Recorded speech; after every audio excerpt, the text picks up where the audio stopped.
It starts with a feeling you can't quite name, a strange heaviness that doesn't match your age. You look around at people your age laughing, experimenting, stumbling through life with a kind of lightness you've never known. And there you are, quiet, steady, older than you're supposed to be. You've been this way for as long as you can remember, thinking too deeply, carrying too much, watching life instead of simply living it. And sometimes, late at night, you wonder, why do I feel decades older on the inside than the number everyone else sees? Just know there's a reason, and it didn't start today. There's a quiet kind of aging that doesn't happen in the body first. It happens in the soul. And if you're someone who feels older than your age, you know exactly what I mean. It's not about wrinkles or years lived or milestones checked off. It's this deeper, heavier sense of maturity that settled into you long before you ever had a chance to grow into it. Psychologists sometimes talk about concepts like parentification, hypervigilance, or emotional compression. But the truth is simpler and more human than any label can capture. It says what happens when a child is asked directly or subtly to carry experiences they were never meant to hold. When life demands wisdom before innocence has even had time to stretch out and breathe. Feeling too old for your age isn't a personality trait, it's a story. A story woven from being the responsible one, the calm one, the stable one in rooms that were unstable. A story carved from moments when you had to grow up at the speed of survival. You might not have realized it at the time. Many people don't, because when you're young, you don't have the luxury of comparison.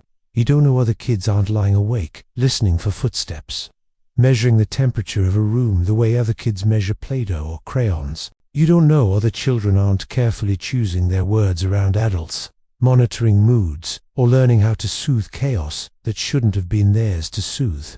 All you know is, this is life, this is normal, and you adapt.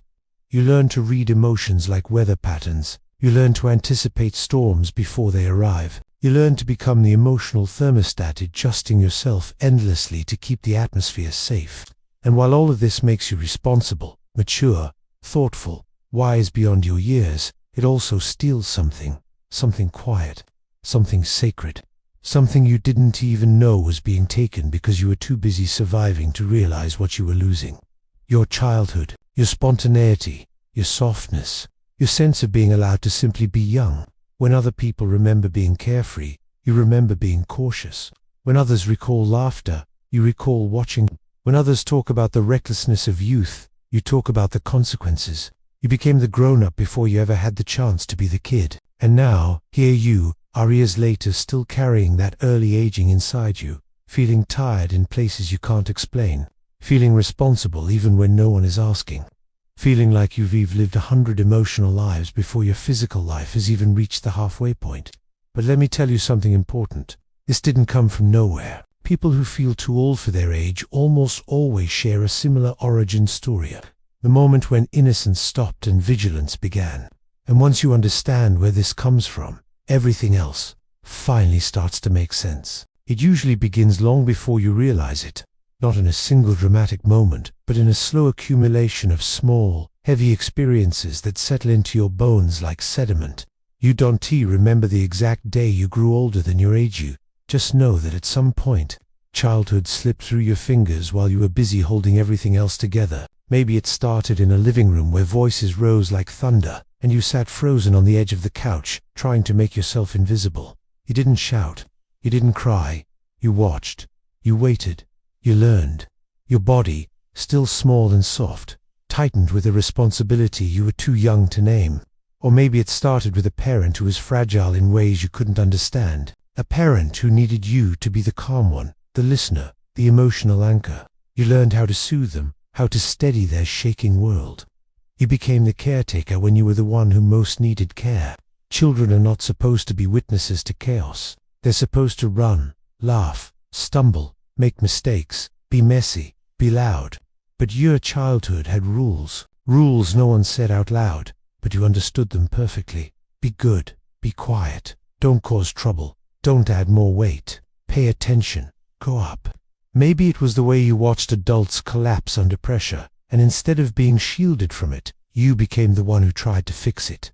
You learned early how to step in, how to take charge, how to read emotions with surgical precision. It wasn't bravery, it was survival. You might have had siblings who looked up to you when things went wrong. They needed stability, and somehow, without anyone ever assigning you the role, you became the stability, the protector, the planner, the one who knew things adults should know. Or maybe you were the child who never caused a fuss, the kind of child adults brag about because you were so mature, so understanding, so easy. But no one ever asked why you had to be that way. No one questioned why you didn't demand attention, why you didn't throw tantrums, why you acted more like a tiny adult than a child learning to be alive. Somewhere in those early years, you learned the world isn't always safe, and your brain did what brains do when safety is uncertain. It grew up fast. Hypervigilance became your compass. Emotional awareness became your armor. Responsibility became your identity. This is where the aging began. Not in your face, not in your body, but in the quiet, internal corners of your mind where childhood should have taken root and blossomed. There was a moment it may be buried now when you looked around and realized that if you didn't hold everything together, no one else would. Even if you were only 5, or 8, or 11. You became older because you had no other choice. You learned to interpret silence. You learned to predict danger. You learned to swallow your needs, to take care of others. And every time you did, a small part of you stepped further away from childhood and deeper into adulthood. Even now, you can look back and see it. You were the child who checked the locks at night, the child who cleaned up messes you didn't create, the child who comforted adults with tears in their eyes, the child who knew too much, the child who felt the world before you were ready to understand it. You grew old in all the places no one could see, in your caution, in your seriousness, in your constant awareness, in your deep sense of responsibility, in your quiet exhaustion. And no one around you noticed, because you played your role so convincingly. You became the dependable one, the wise one, the rock everyone leaned on. They saw your maturity as strength, not as the scar tissue it really was. This is the origin story of people who feel too old for their age. It's not about birthdays, it's not about life experience. It's about emotional labor carried too early, too often, and for too long.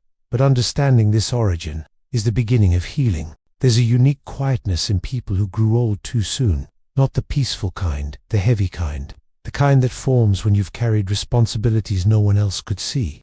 For so long that even now, in adulthood, you move through life with the weight of those early years still pressed into your shoulders.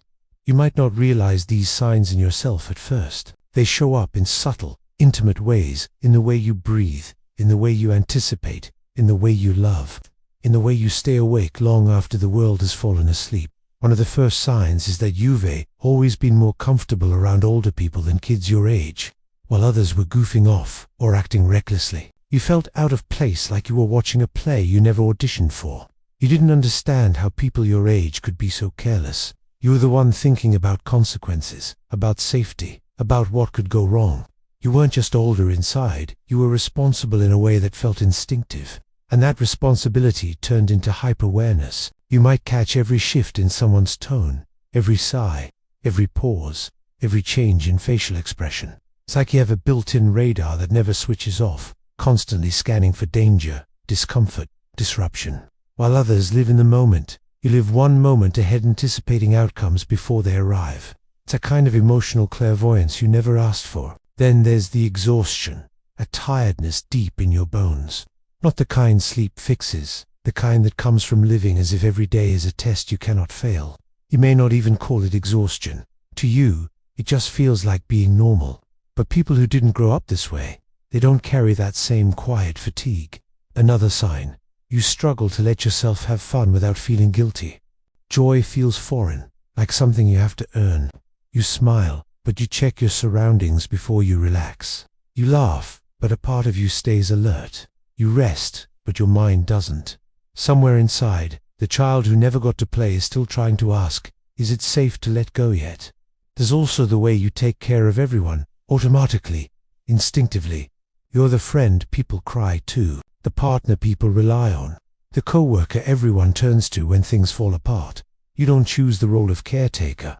It chooses you, because you've been performing it your entire life.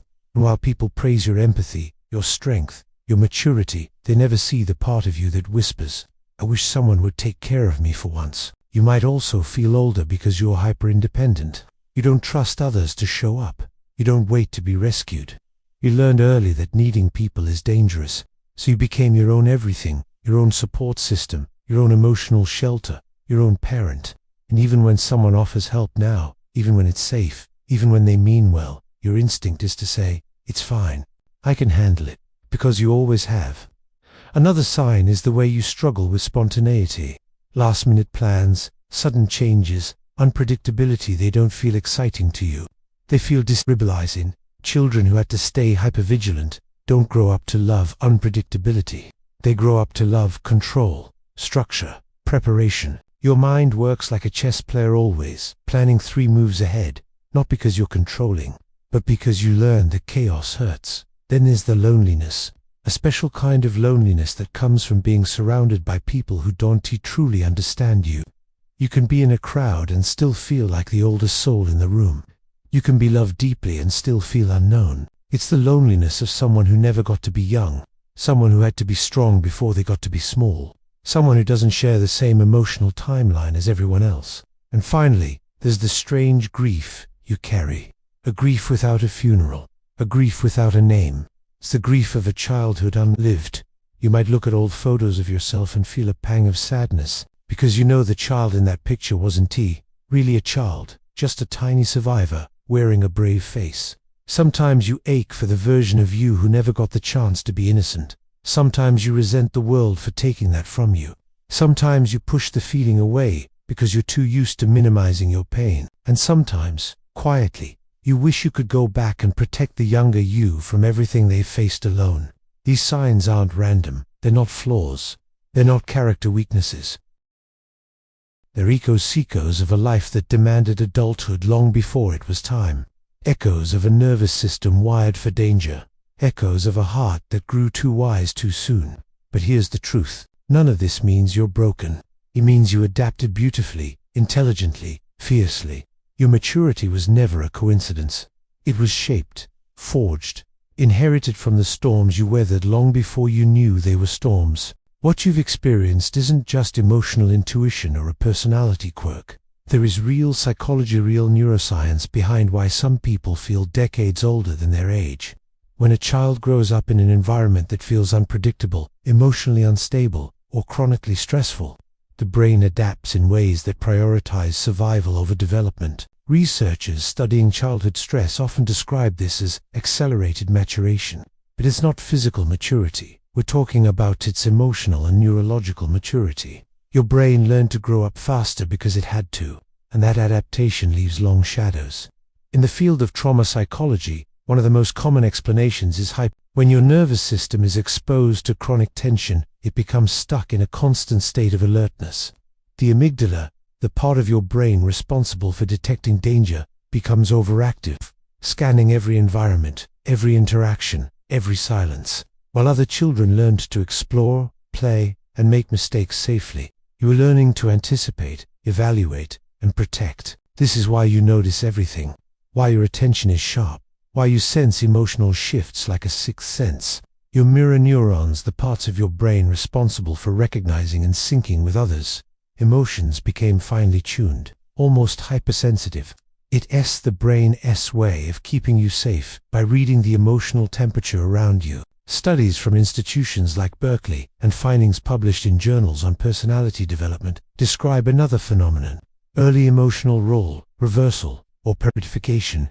This isn't just about taking care of siblings or handling responsibilities. It changes your locus of control, the belief about what you're responsible for. Children who grow up this way often develop an exaggerated sense of responsibility, believing it's their job to keep the emotional world around them stable.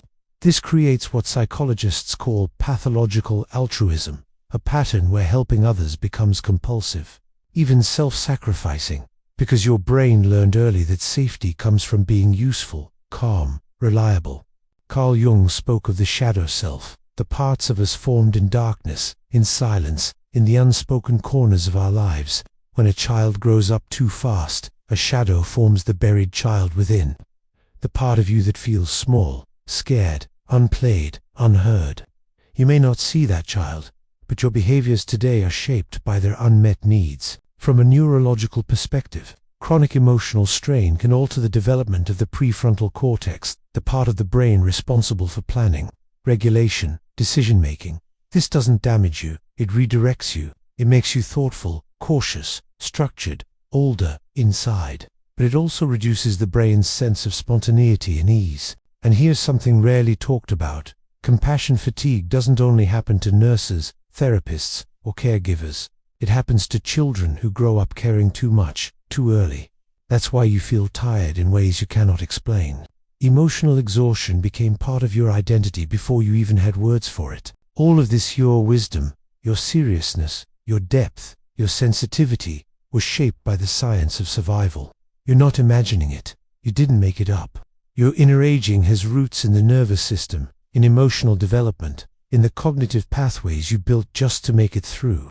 And now that we've established the science, we can finally talk about something deeper. The part no one explains. The part that hurts the most. Here's what no one tells you about growing up too fast. It doesn't stop when childhood ends. You carry the weight with you into your teens, into your 20s, into every relationship, every decision, every quiet moment alone. You grow older internally, at a pace no one around you understands, and while the world praises you for being mature, responsible, grounded, they have no idea what it cost you. The dark truth is this: you didn't grow old because you were wise. You grew old because you were tired, not lazy tired, not physically tired, but soul tired. Tired from watching too much. Tired from worrying too early. Tired from being the emotional anchor in rooms where no child should ever need to be an anchor. And the most painful part, your aging wasn't chosen, it was forced. Your wisdom wasn't earned through healthy experiences, it was carved from silence, from fear, from pressure that lived in your chest long before your heart was ready to hold it. Here's another truth most people never acknowledge.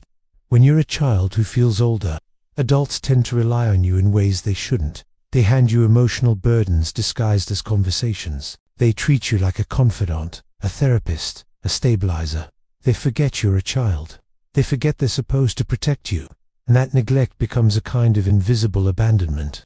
You become the responsible one, the strong one, the easy one. But what they're really saying without realizing is, you don't get to be young. We need you to hold this together for us. And so you do, over and over, until it becomes your identity. The dark truth is that people who feel too old inside often grow up believing that their needs are a burden, that their emotions are inconvenient, that their softness is dangerous, so you hide it. You swallow your pain. You minimize your needs. You apologize for things that aren't your fault. You become the person who says, "Don't worry about me," even when you're breaking inside. While everyone else sees you as grounded, mature, composed, what they don't see is the inner child still frozen in time, still waiting for someone to notice the effort, the exhaustion, the quiet sacrifices. They don't see the grief you carry, the grief for a childhood you never got to live, the grief for the younger version of you who tried so hard, the grief for the innocence you'd never experienced because you were too busy being the protector, the mediator, the emotional compass. Another hidden reality: you struggle to let people in not because you're cold or distant, but because you learned that closeness comes with responsibility. You learned that love requires labor. You learned that attachment demands vigilance. You learned that relationships aren't sources of comfort, they're sources of expectation. So even when someone offers you softness now, you flinch internally. Can I trust this? Will they need something from me? Will I have to hold them up too? Will I lose myself again? There's also a darker layer, one most people never talk about. A part of you resents the world for what it took from you. A part of you feels cheated. A part of you wonders who you might have become if you had been allowed to be young, carefree, naive, messy, unguarded. You've seen younger adults laughing, stumbling, making mistakes freely, and a quiet ache forms in your chest. It's not jealousy, it's mourning. You're mourning the softness you never got to touch. You're mourning the person you never had permission to be. And maybe the darkest truth of all, even now as an adult, you still feel responsible for keeping the world around you stable. You still play the caretaker. You still hold everyone together. Because the child who grew up too fast has become the adult who doesn't know how to stop. But here's the thing. Acknowledging this darkness isn't meant to break you. It's meant to free you. Because once you see the truth clearly, you can finally begin the work of reclaiming the years, the softness, the innocence you lost. Healing from feeling too old for your age isn't about rewinding time or pretending the past didn't shape you. It's about learning how to give yourself now what no one gave you then. It's about reparenting the parts of you that grew up too fast, letting the younger you finally exhale, and allowing the adult you to exist without carrying the entire world on your shoulders. The first step forward is permission. Permission to not always be strong. Permission to be messy, confused, overwhelmed, or tired. Permission to really feel without immediately translating those feelings into action or responsibility. You spent years believing your emotions were burdens. Now it's time to teach your nervous system something new. Your feelings are not obligations. Your needs are not threats. Your softness is not dangerous. This is where inner child healing becomes powerful, not as a trend or a buzzword, but as a genuine internal practice. Sit with the younger version of youth, a child who grew up too soon, and ask them what they never got: safety, reassurance, freedom, a chance to be imperfect. Your job now is to give that to yourself with the tenderness you once gave everyone else. Another step is learning to unlearn hyper-independence. It's okay to ask for help. It's okay to lean on people who have proven they can hold space for you. You don't have to carry the invisible weight alone anymore.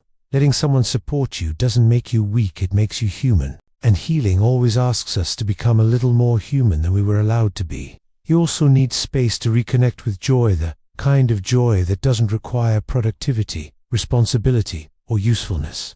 Do something small and gentle that brings you delight for no reason other than it feels good. This is how you begin teaching your nervous system that safety can coexist with pleasure. Shadow work helps too. Not by diving into darkness endlessly, but by recognizing the parts of you you've hidden away for anger, the grief, the longing. The shadow child within you deserves a voice. And when you allow those hidden emotions to surface, you don't become darker, you become whole.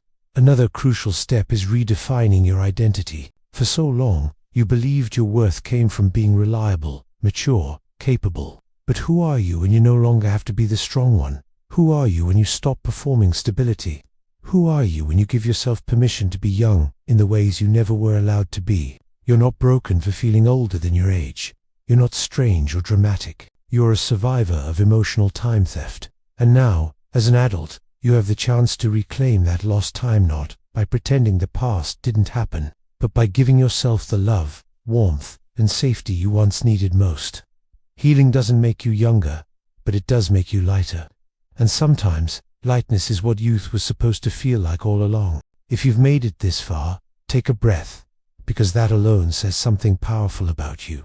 People who grew up too fast often believe they're fragile, but the truth is, they are the ones who survived storms meant for adults, not children. They are the ones who learned to walk through life without a map, without comfort, without a safety net. And yet they're still here, still trying, still searching for a better way to exist. Maybe you don't give yourself enough credit for that. Maybe you've forgotten how remarkable it is that you kept going even when no one showed you how. Feeling older than your age is not a flaw. It's evidence of your eyes, evidence of someone who had to develop emotional muscles long before they should have. But remember this, you don't have to stay in survival mode forever. You don't have to be the strong one all the time. You don't have to carry everyone else to prove your worth. The version of you who grew up too soon kept you alive. But the version of you who learns to soften, to trust, to rest, that version will help you finally live. And maybe, just maybe, you deserve to meet the you who didn't get a chance to grow up the first time.